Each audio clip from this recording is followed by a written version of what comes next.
Shabbos Daf Kufchav Ches. Today's email comes to us from Tzfat, from Moshe Yidel Shimon. He says he just moved to Tzfat 4 years ago. He would like to represent MDY in Tzfat. And he says, I started this cycle on my own. It was constantly searching for a shir that's clear, exciting, and not too long. You fill it all, and then some. I can't thank you enough. Thank you, Moshe Yidel Shimon.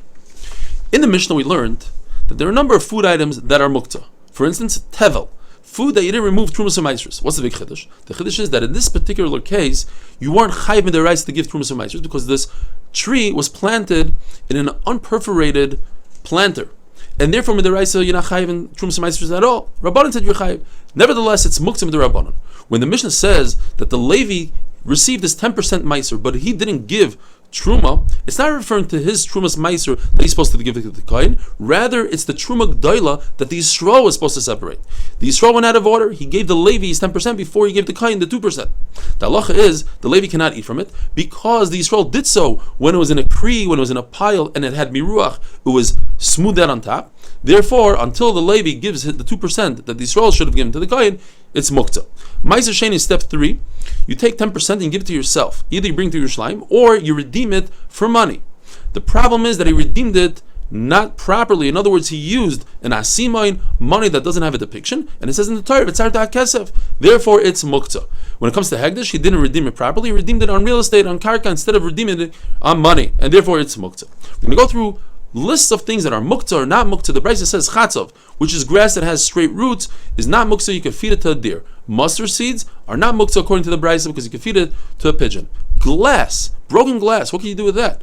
You can feed it to an ostrich. Who has an ostrich? B'nai Melachim, princesses. Now, all Klal Yisrael, according to Reb Shimon Gamliel, are considered princesses.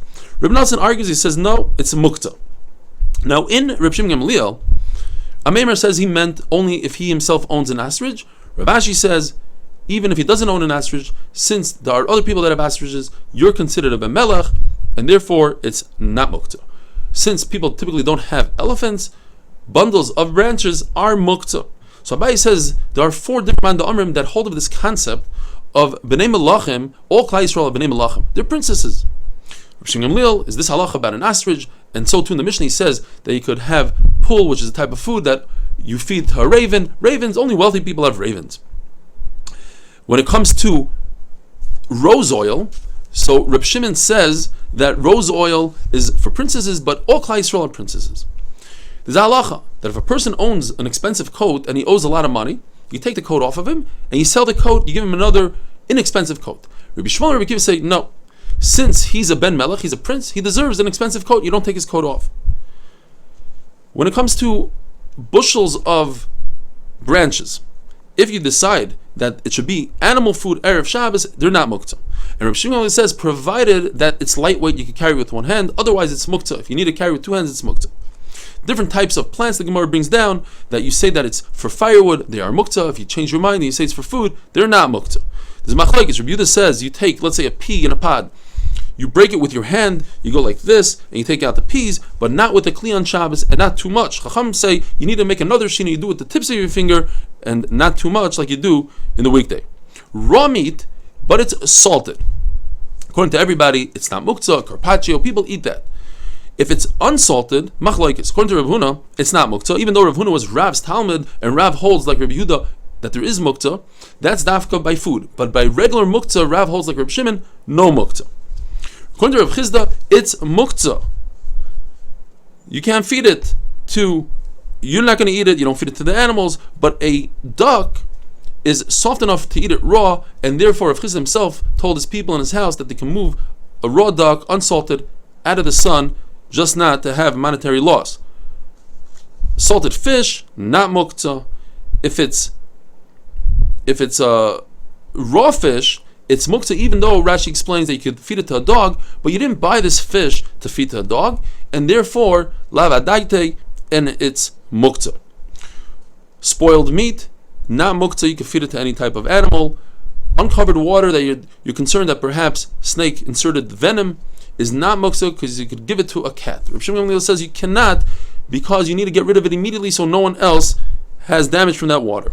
Says the Mishnah, you can take a basket, flip it over so that the chickens can get into their coop, even though you are carrying something for muktzah, and there's a shita that holds that saucer.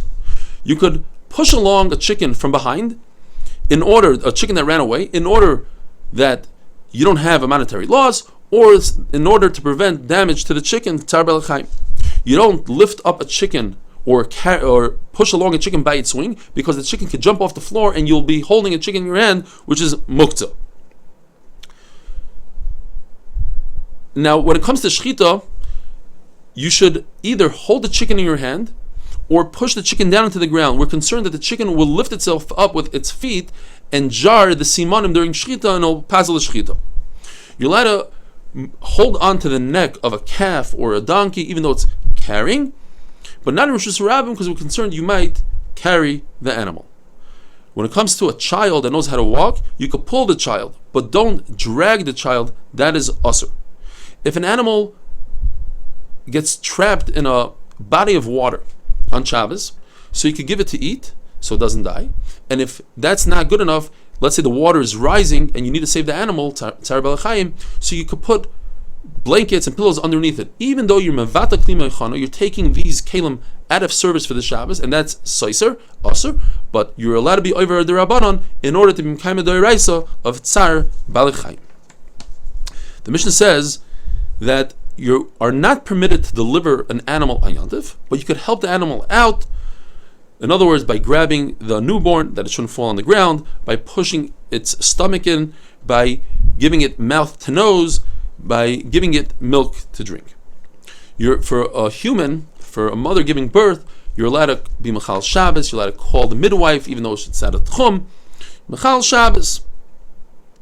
You're allowed to tie the umbilical cord, and according to Rabbi Yossi, you're allowed to even cut the umbilical cord, and you're allowed to do anything that has to do with bris milah. Rabbi Shimon Gamliel says, we used to have rachmanis on kosher animals on Yantiv by putting salt in their womb so they should feel the pain and reconnect with their newborn, or would sprinkle placenta water on the baby so that they smelled it and reconnect. But a non-kosher animal, most of the time they don't disconnect from their newborn, and even if they do, you'll never be able to get them back together.